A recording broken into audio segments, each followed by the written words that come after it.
하나님의 복된 말씀, 오늘 잠언 제10장 1절부터 16절 말씀까지를 같이 보겠습니다. 잠언 10장 1절로 16절의 말씀까지, 이 계시 말씀을 한 절씩 나누어서 교독하실 때 살아계신 하나님의 음성을 들을 수 있기를 원합니다. 제가 먼저 1절을 받들어 읽겠습니다. 솔로몬의 잠언이라. 지혜로운 아들은 아비를 기쁘게 하거니와 미련한 아들은 어미의 근심이니라. 불의의 재물은 무익하여도 공의는 죽음에서 건지이느니라. 여호와께서 의인의 영혼은 줄이지 않게 하시나 악인의 소욕은 물리치시느니라. 손을 게으르게 놀리는 자는 가난하게 되고 손이 부유한 자는 부하게 되느니라.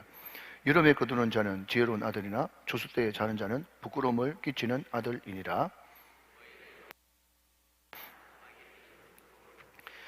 의인을 기념할 때는 칭찬하거니와 악인의 이름은 썩게 되느니라. 지혜로운 자는 계명을 받거니와 입이 미련한 자는 멸망하리라. 바른 길로 행하는 자는 걸음이 평안하리니와 굽은 길로 행하는 자는 드러나리라. 묻지도 않은 자는 근심을 끼치고 입이 미련한 자는 멸망하니라. 의인의 입은 생명샘이라도 악인의 입은 독을 머금었느니라. 미련한 자 둠을 일으켜도 사랑은 모든 눈물을 가느니라. 명철한 자의 입술에는 지혜가 있어도 지혜 없는 자의 등을 위하여는 채찍이 있느니라. 지혜로운 자는 지식을 간직하거니와 미련한 자의 입은 멸망에 가까우느니라. 15절 16절 다 같이 시작. 부자의 재물은 그의 견고한 성이요 가난한 자의 궁핍은 그의 멸망이니라. 의인의 수고는 생명에 이르고 악인의 소득은 죄에 이르느니라. 아멘, 아멘. 예, 은혜의 담비가 내리고 있습니다. 할렐루야. 제가 지난번에도 한번 말씀드린 것 같지만 어떤 신학자가 이런 이야기를 했습니다. 우리 주님이 언제 재림하시느냐? 그날과 그 시는 아무도 몰라요. 아들도 모르고 오직 아버지만 아시는데, 그냥 성경에는 없는 말인데 자기가 추측하기는, 비 오는 금요일 새벽, 비 오는 겨울 금요일 새벽에 하나님께서 재림하신다는 그런 말이었습니다.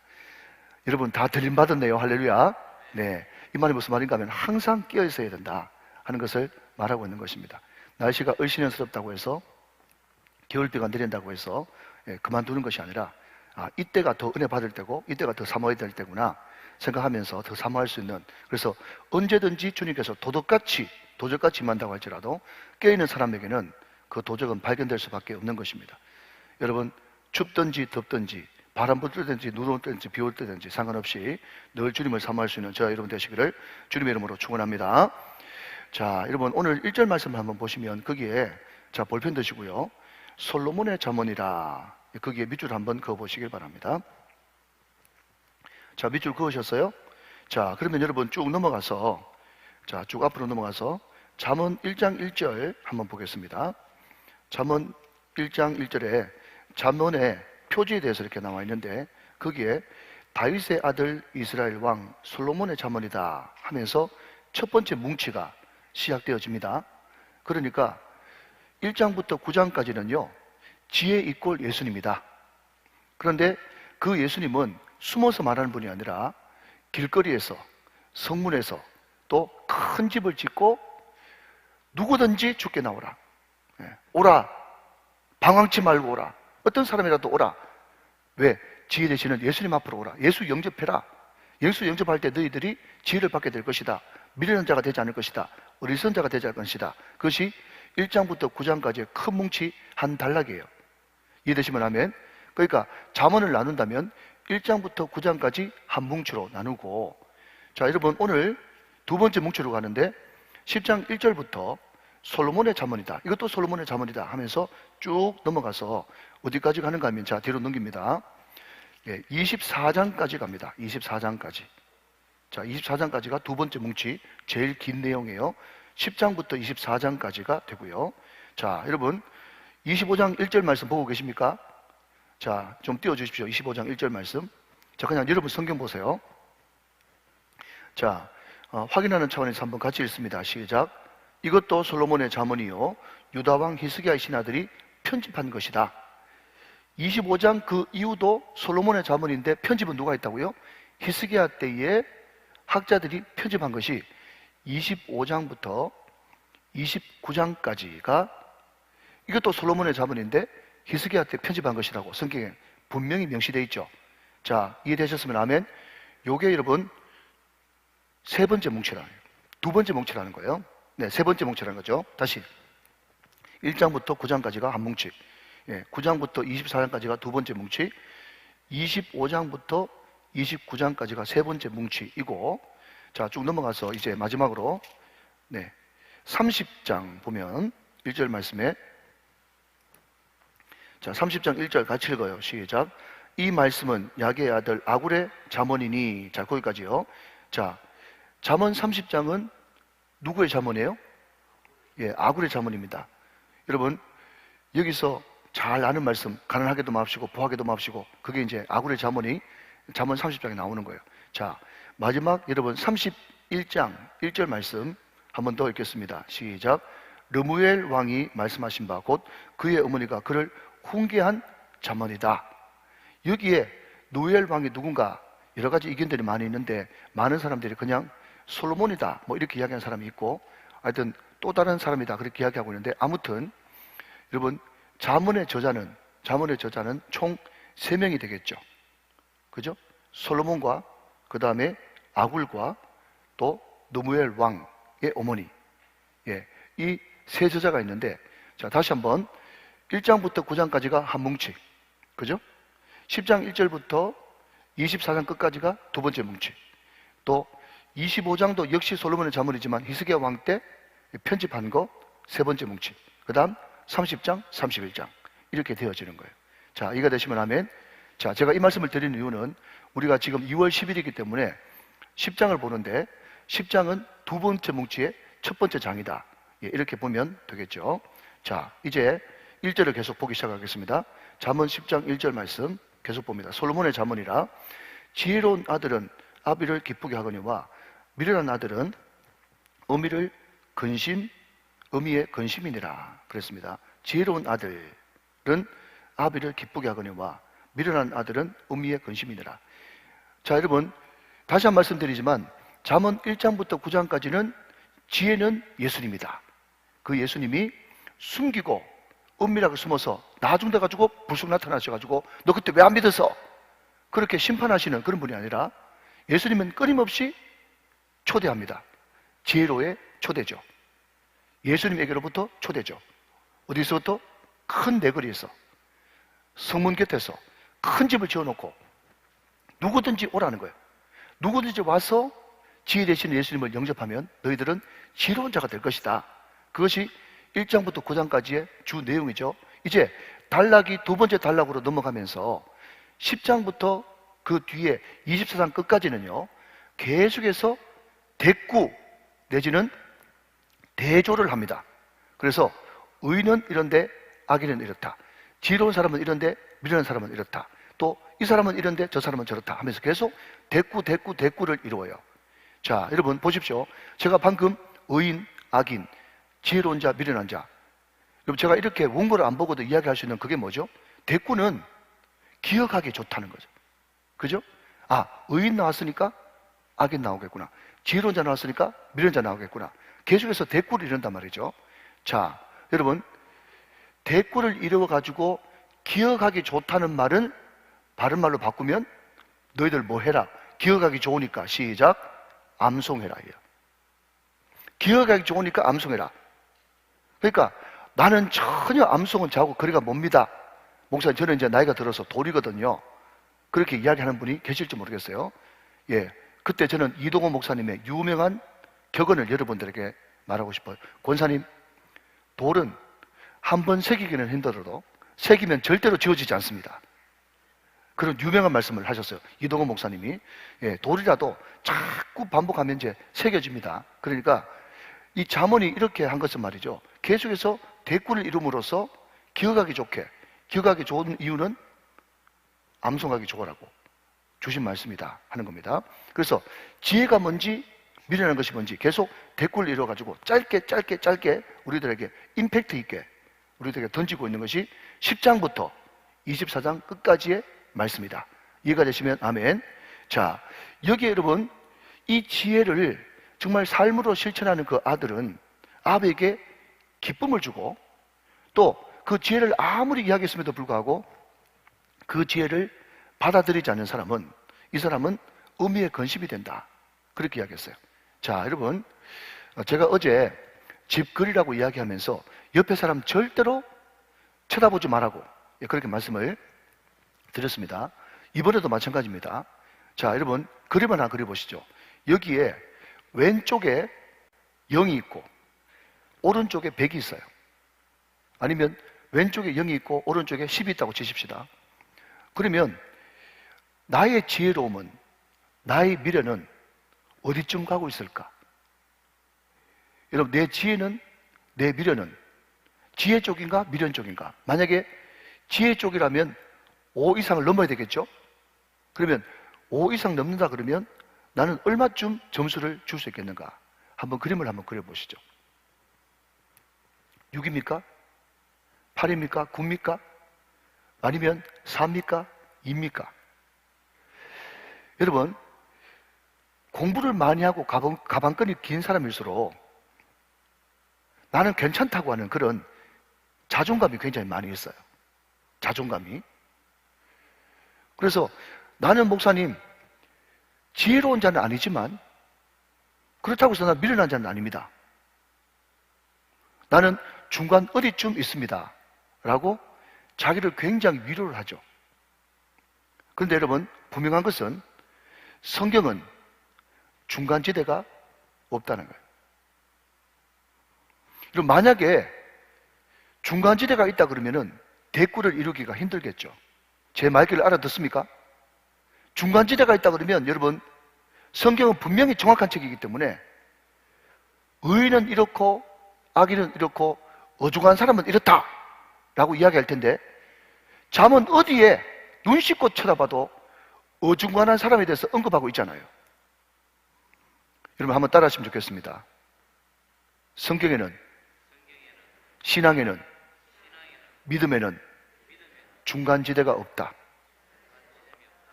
여러분, 나는 중간지대에 있고 싶고 너무 극단적으로 잘 믿기도 싫고 그냥 어중간하게, 그렇지만 교회에 발을 딛고 믿는 자답게 살고 싶은 그런 마음이 있지만 그런 마음 자체가 지혜로운 자가 아니고 어리석은 자예요. 여러분, 사랑은 속성상 all 아니면 nothing이라고 말씀드렸어요. 결혼한 사람이 옆집 여자가 여러분 불쌍하고 안 됐다고 해가지고 자기 아내한테 98 주고 옆집 여자한테 2주만 안 되겠니? 이런 이야기 하는 순간에 머리 깔치 뜯깁니다. 여러분, 사랑은 속성상 100% 아니면 제로예요. 여러분, 하나님께도 마찬가지입니다. 내가 이 잠언 말씀을 보면서, 잠언은 예수님인데 예수님께 푹 빠져가지고 정말 이제부터 모든 어중간한 과거를 청산시키고 그냥 지혜의 길을 걷든지 아니면 악인이 되든지 두 가지 선택밖에 없는 거예요.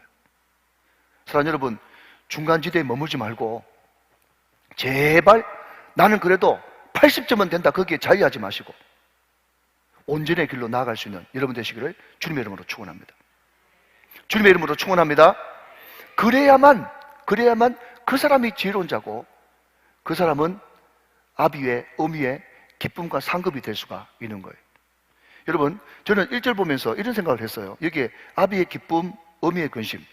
왜 자꾸 성경은 그냥 이런 의도도 없으면서 자꾸 기쁜 거는 아비라고 그러고 근심은 어미라고 그러고 그래가지고 담임 목사를 힘들게 하는지 모르겠어요. 아무튼 여러분, 잠언의 가장 핵심 구절은 여호와를 경외하는 것이 지식의 근본이에요. 여호와를 경외하는 것이 지혜의 근본이에요. 근본이라는 것입니다. 자, 여러분, 네 근본이 누구냐라고 물은다면 우리 아버지 엄마가 내 근본입니다 라고 이야기하겠죠. 여러분, 그래서 아버지 엄마가 아무리 연약하고 실수해서 많은 상처를 나에게 줬음에도 불구하고 그분들이 있었기 때문에 내가 지금 존재하는 거니까 그 자체만으로도 우리는 감사할 수 있어야 됩니다. 아멘 좀 하시면 좋겠어요. 자, 그런데 우리 부모가 나의 근본이지만 또 그 부모가 있기 위해서는 또 위에 할아버지 할머니가 있겠죠. 정조 할아버지 할머니가 있죠. 고조가 있겠죠. 여러분, 5대, 6대, 7대 계속해서 여러분 정말 성경에 나오는, 누가복음에 나오는 족보를 따라가면 그 위는 누구요? 그 위는 누구요? 그 위는 아담이요. 그 위는 누구라? 하나님이다 그랬어요. 그러니까 여러분, 효도가 뭐냐라고 한다면, 지혜가 뭐냐고 한다면, 점점 위로 부모부터 시작해서 위로 올라가가지고 우리의 가장 근본되는 하나님, 그분을 기쁘시게 해드리는 것이 우리는 진정한 효라는 거죠. 그러니 진정한 효가 뭐냐고 물으신다면 바로 예수 잘 믿는 것이 가장 큰 효도라고 말하겠어요. 새벽인데 왜 이렇게 아멘을 잘 못할까? 신앙 좋은 부분 하는데, 다시, 진정한 효도가 뭐라고 물으신다면 예수 잘 믿는 것이 진정한 효도라고 말하겠어요? 네, 그게 진짜입니다, 여러분. 자, 그러면 성경이 이야기하는 효가 뭔가 하면요, 최소한 아버지보다 커지는 것이 효예요. 부모 용돈 잘 드리고 맛있는 거 사드리고 좋은 집 살게 해드리고, 그것도 물론 봉양 잘하는 거죠. 근데 여기서 부모보다 커진다고 하는 것이 결단코 우리 아버지는 그냥 평생 말단 공부를 쓰는데 나는 우리 아버지 갖고 있는 노력 끝에 좋은 대학 가가지고 나는 사법고 시작하겠다, 이게 커지는 게 아니고 인격 말이에요. 신앙 말이에요. 믿음 말이에요. 아멘? 최소한 여러분, 우리 자녀들이 정말 우리 부모에게 효도하는 그 효의 수준이 어딘가 하면 아버지보다는 믿음 좋아야 돼. 아버지보다는 신앙 좋아야 돼. 아버지보다는 인격이 더 커져야 되는 거예요. 그게 여러분 효입니다. 그게 효예요. 부모 말씀 무조건 잘 듣고 말씀 듣지 말라는 게 아니라 부모의 말을 전적으로 따를 수 없어요. 제가 한번 이야기해 볼까요? 우리 아버지 저 목사 되는 거 너무너무 반대했어요.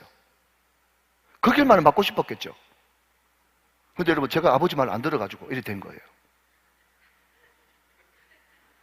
왜냐하면 아버지는 완벽하지 않기 때문에 아버지가 되고 싶은 것, 아버지가 지도하는 그것이 다 맞다고 이야기할 수 없어요. 왜? 그 자체가 재성을 가지고 있기 때문에 인간적인 생각이 포함되어 있거든. 여러분, 세상의 모든 위대한 사람들 위인전 다 읽어보세요. 네 어떻게 해가지고 그 자리에 올라갔냐? 아버지 말 안 들어가지고 거기게 됐어요.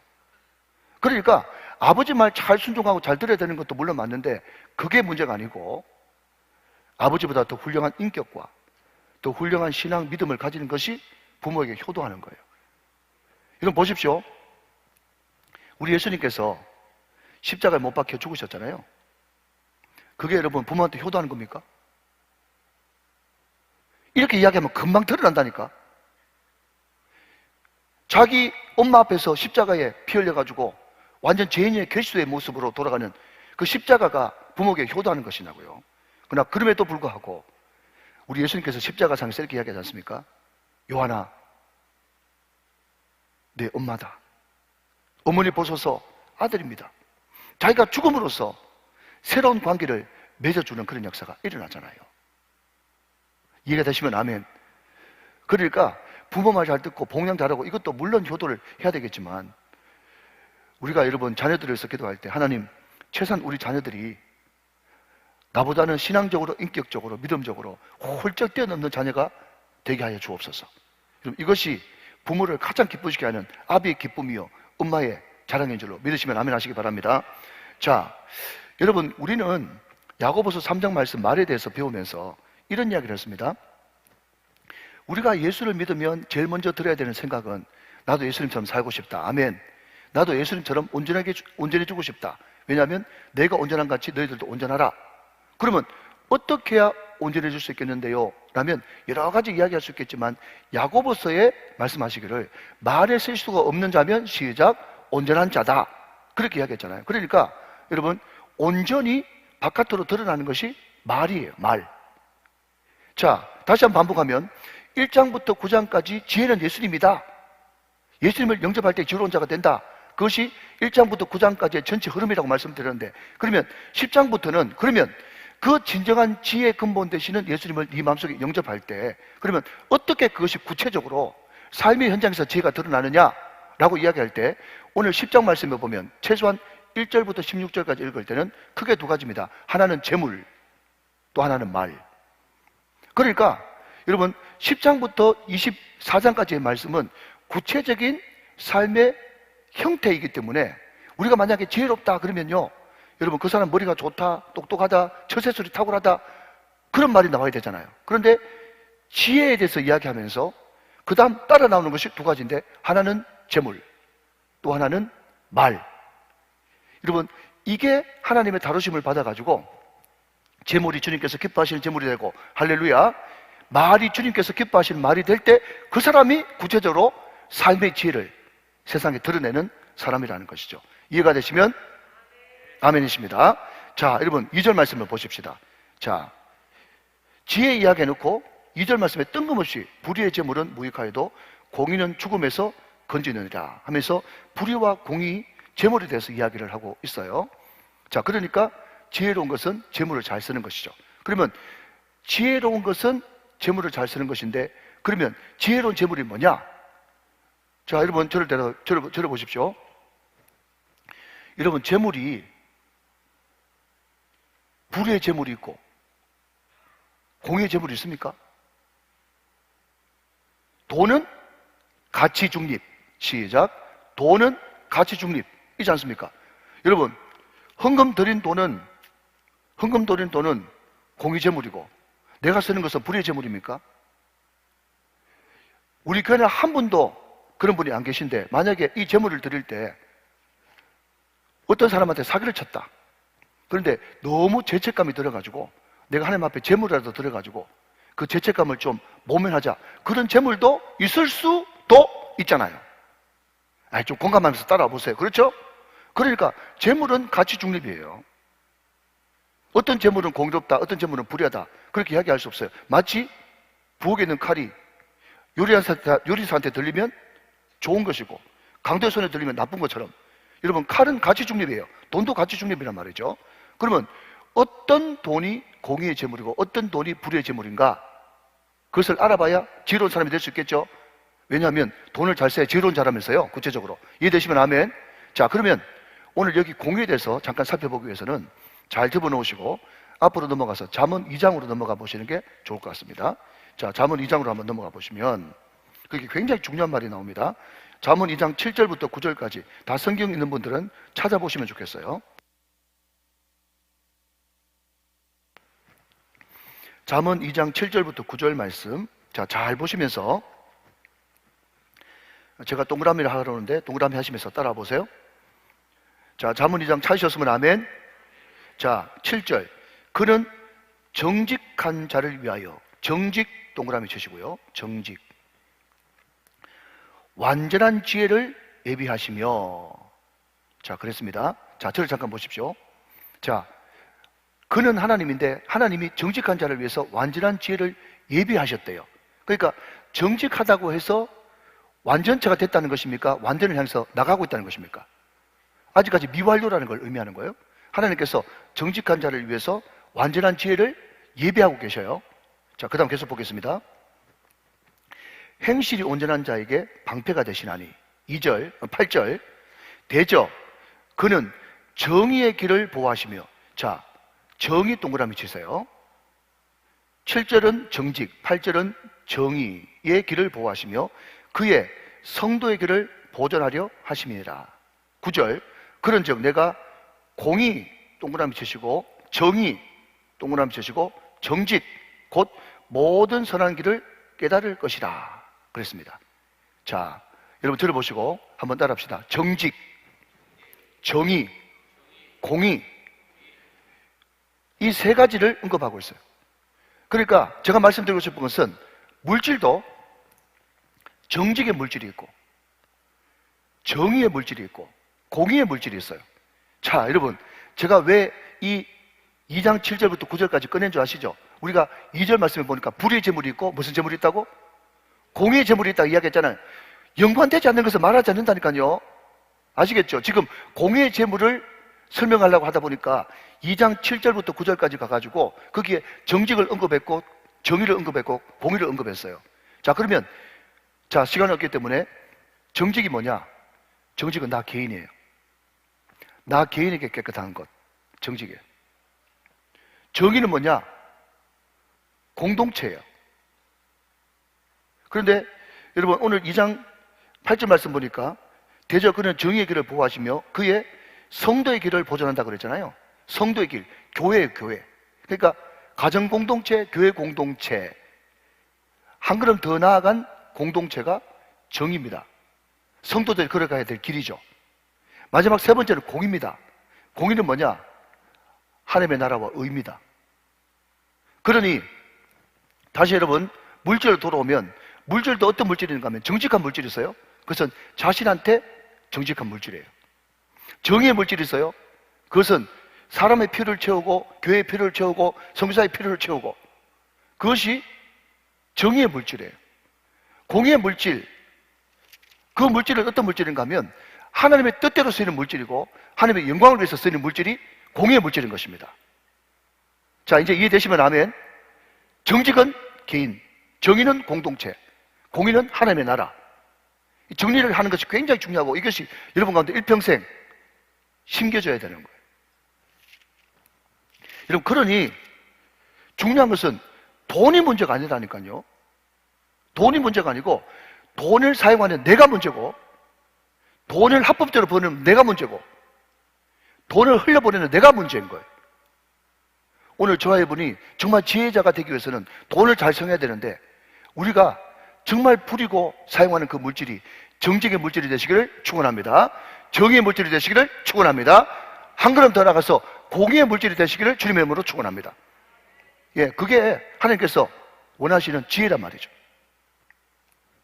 그런데 그 공의, 여기서 이야기하는 공의는 한마디로 말하면 공의의 물질이죠.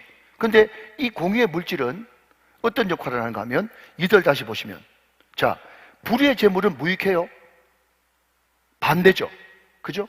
그러니까 자기를 위해서 버는 돈, 정직하지 않은 돈, 여러분 생각해 보십시오. 여러분 사기 쳐가지고 유학 보내고, 여러분 뇌물 받아가지고, 여러분 공부 많이 시켜가지고, 걔가 그 재물 가지고 공부해가지고 잘 되겠습니까? 바깥으로는 잘 돼 보이죠? 중간지대는 없다니까요. 이해가 되시면 아멘. 제발 아멘. 그러니까 불법적인 방법으로 그 재물 가지고 자녀 공부시키고 자기 누리고 뭐 그렇게 해도 전혀 그것이 무익하단 말이죠. 그러나 정직한 물질, 정의로운 물질, 공의로운 물질은 얼마나 파워가 있는가 하면, 여러분 돈이 가진 그 파워가 얼마나 대단한가 하면 죽음에서 건지는 역사가 일어나는 거예요. 사랑하는 여러분, 오늘 저와 이분의 물질이 공의로운 물질이 다 되시기를 주님의 이름으로 축원합니다. 거룩한 우리 우정 공동체가 거룩한 경주 최씨의 복이 임하시기를 주님의 이름으로 축원합니다. 여러분 11대 13대 300년 동안 그 지역 일대를 다 먹여 살리는 5,000명을 먹이는 사람, 그것이 여러분의 물질이 되시기를 주님의 이름으로 축원합니다. 공의로운 물질은 죽음에서 건지는 역사가 일어난다는 거죠. 이게 얼마나 강력한가 하는 겁니다. 그러니까 중요한 것은 그 물질이 공의로운 사람, 여러분 공의로운 사람이 되기 위해서는 가장 먼저 하나님을 가까이 해야 되겠죠. 하나님을 가까이 하는 사람, 그 사람이 의로운 사람이에요. 어떤 사람이 더 의로운 사람입니까? 사람과의 관계가 잘 된 사람. 여러분 하나님과 가까이 하는 사람이 의로운 사람이다. 그것은 시편이 이야기하는 큰 주제고, 잠언이 이야기하는 것은, 잠언이 이야기하는 의로운 사람은 사람과 이웃과의 관계가 잘 되는 사람이, 그게 잠언이 이야기하는 의예요. 여러분 하나님과 가까이 하기 위해서는 새벽을 깨워야 되겠죠.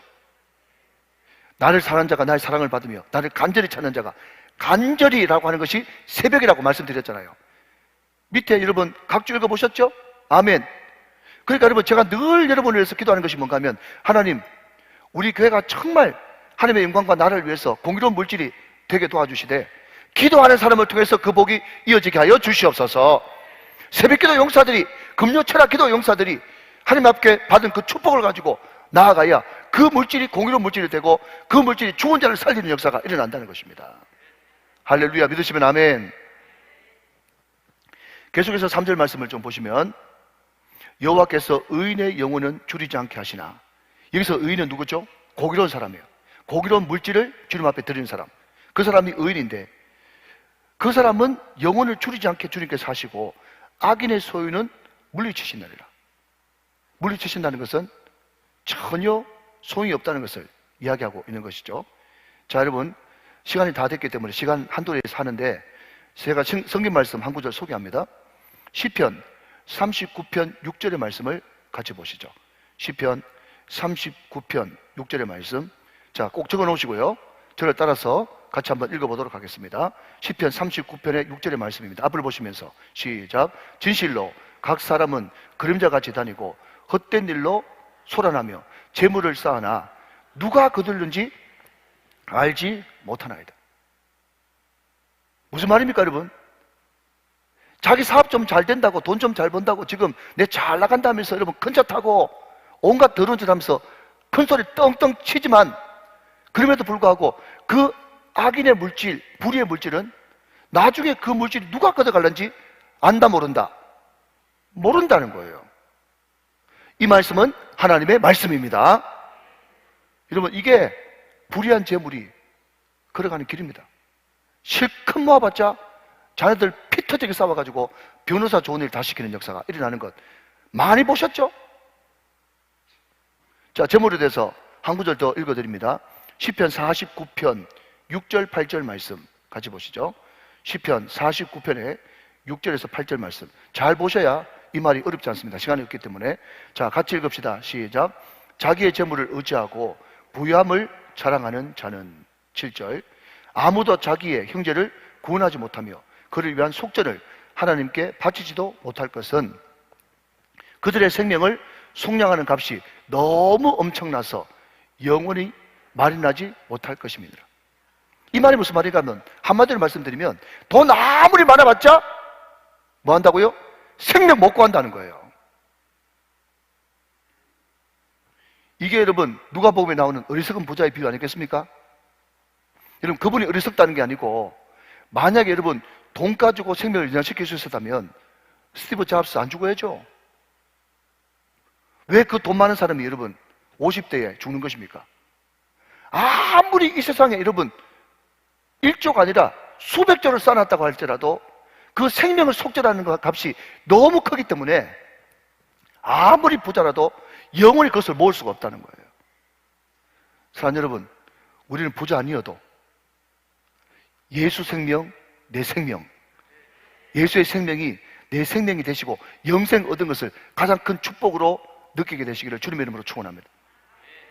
교회 안에서 목사님 말씀하실 때는 아멘이 되는데, 그래도 교회 문 밖만 나가면 그래도 좀 있었으면, 그런 생각을 한다면 그 사람은 어리석은 자예요.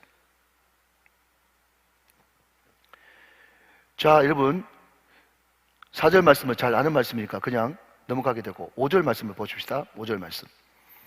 여름에 거두는 자는 지혜로운 아들이나 추수 때에 자는 자는 부끄러움을 끼치는 아들이라 그랬습니다. 자, 여러분 여기에 등장하는 여름, 추수 같은 말입니다. 예, 동의어 반복. 예, 왜냐하면 유대인들은 추수 때가 여름 때거든요. 그러니까 여름 때, 추수 때 같은 거예요. 근데 지혜로운 자는 또 공의의 재물을 거두는 자는요, 때에 맞춰가지고 잘 거두는 역사가 일어난다는 거죠. 그러니까 자, 여러분 제가 축복을 마음껏 할 테니까 여러분들이 아멘을 크게 하셔가지고 오늘 축복 담아가세요. 사랑하는 여러분 자녀들이 대학 갈 때 대학 가고, 취직할 때 취직하고, 집 살 때 집 사고, 결혼할 때 결혼하고, 아이 낳을 때 아이 낳고, 진급할 때 진급하는 그런 역사가 있으시기를 주님의 이름으로 축원합니다. 하나님이 사랑하는 사람은요, 항상 때의 축복, 타이밍의 축복을 주세요. 그런데 여러분 여기에 지혜 없는 자 있지 않습니까? 예, 추수 때 자는 자는 부끄러움을 끼치는 아들이라. 이 미련하고 부끄러움을 끼치는 아들은 말이죠, 항상 시험 떨어지고 나서 공부하고, 라면 먹고 공부하고. 제가 말씀드렸습니다. 라면 먹고 공부한다, 바로 잡니다. 다 해봤잖아요. 예. 꼭 뒷북친단 말이죠. 때가 안 맞아. 뭔가 때가 안 맞아. 뭔가 자기는 열심히 하긴 하는데 뭔가 때가 안 맞아가 늘 이게 어긋나. 이게 미련한 사람, 또 불의를 행하는 사람의 분복이에요. 자, 쭉쭉 넘어갑시다. 자, 몇 절을 보시는가 하면 7절 말씀 봅시다. 7절 말씀. 의인을 기념할 때는 칭찬을 하거니와 악인의 이름은 썩게 된다 그랬습니다. 여기에 악인의 이름은 썩게 된다라고 하는 말은, 악인은 유명한 것 같으나 점점 그 이름이 나쁜 샘불로 기억되고, 악인은 아무리 찬란한, 만약에 이완용이라고 하면 그 사람 이름이 점점 영광스러운 게 아니라 썩게 되고 욕되게 되는 거죠. 여러분 대표적인 사람 누굽니까? 우리가 예배 시간 때마다 고백하는 그 사람 이름, 시작, 본디오 빌라도. 그 이름이 썩은 이름이잖아요. 악의 이름 아닙니까? 예. 하나님을 경외하지 않고 지혜롭지 않은 사람의 이름은 그렇게 썩게 된다. 그 이야기를 하고 있는 것이죠. 자, 그 다음부터 여러분 8절부터 시작해가지고 쭉 뒤에는 계속해서 입에 대한 이야기가 나오는데, 자, 여러분 입에 대한 이야기 할 말이 너무너무 많습니다만은 한 구절만 이제 말씀을 읽고 말씀을 접어보도록 하죠. 13절 말씀을 같이 보겠습니다. 10장 13절 말씀 같이 읽어요. 시작. 명철한 자의 입술에는 지혜가 있어도 지혜 없는 자의 등을 위하여는 채찍이 있느니라. 명철한 자, 지혜로운 자의 입은 지혜가 있어도 지혜 없는 자의 등은 채찍이 있어요. 자, 쭉 올라가서 여러분 11절 말씀을 한 번 더 읽어보겠습니다. 11절. 의인의 입은 생명의 샘이라도 악인의 입은 독을 머금는다. 독을 머금는다라는 것은 뭔가 하면요, 독을 간직한다는 거예요. 간직해가지고 뭐 하느냐? 남을 향해서 쏘죠. 그러면 남을 손상시키지 않습니까? 근데 독을 머금고 간직하고 있으면 그것을 뿜어내면 남 죽이고, 머금고 있으면 누구 죽어요? 자기 죽는다, 이런 뜻이에요. 그렇기 때문에 말 잘하는 것은 말을 정말 생명력 있게, 따뜻한 말, 위로의 말, 또 스쳐갈 때 생명을 일으키는 그런 봄 같은 말은 생명수가 되지만은, 말을 지혜롭게 못하는 사람은 지혜롭지 못한 사람이요, 온전하지 못한 사람이요, 그 사람 기다리고 있는 것은 채찍밖에 없다고 이야기하고 있죠. 자, 성경 구절 두 구절 읽고 말씀 맺겠습니다. 잠언 14장 3절의 말씀을 같이 한번 보시죠. 같은 잠언 14장의 3절 말씀. 자, 같이 한번 읽어주세요. 앞을 보시면서 시작. 미련한 자는 교만하여 입으로 매를 자청하고 지혜로운 자의 입술은 자기를 보전합니다. 자, 여러분, 아이고 말을 뭐 잘못하는데 여기 뭐 채찍까지 나오냐? 그렇게 생각되지만 잠언 말씀은 말을 얼마나 중요하게 생각하는지. 왜? 말이 지혜의 결과물이니까. 이해되시면 아멘. 그래서 오늘 10장 말씀에 보니까 말 잘못하는 사람은 말을 죽이는 말, 또 표독한 말, 그런 말을 하는 사람들은 하나님의 채찍을 맞을 것이다, 그렇게 이야기했는데 14장 3절 말씀 보니까 매를 번다, 매를 벌어. 뭘 잘못해가지고?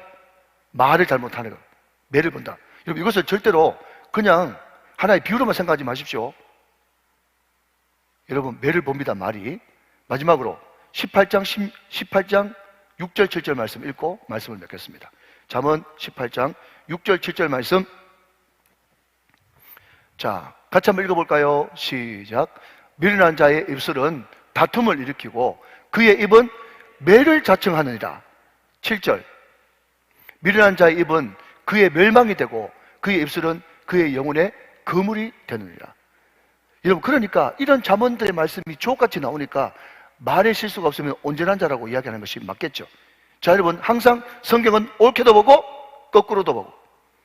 자, 여러분, 우리 인생 가운데 여러 가지 채찍과 또 하나님의 연단으로, 하나님의 징계로 우리에게 매질이 있을 수 있는데, 말 실수를 안 하면 뭐가 없다는 거요? 채찍이 없고 매질이 없다고 이야기할 수 있겠죠. 옳게도 보고 거꾸로도 봐야 되니까. 오늘 저와 여러분의 삶이 정말 복되고 지혜로운 삶이 되기 위해서는 여러분 입에 재갈을 물리고 그물막을 쳐가지고 말을 조심하십시오. 그게 지혜로운 것이고요. 또 말에 재갈을 물리고 그물막을 치려고 그러면 네 가지. 시작. 때에 맞는 말인가? 그것이 참인가? 유익한가? 유순한 말인가? 은혜 되시기를 주님의 이름으로 축원합니다.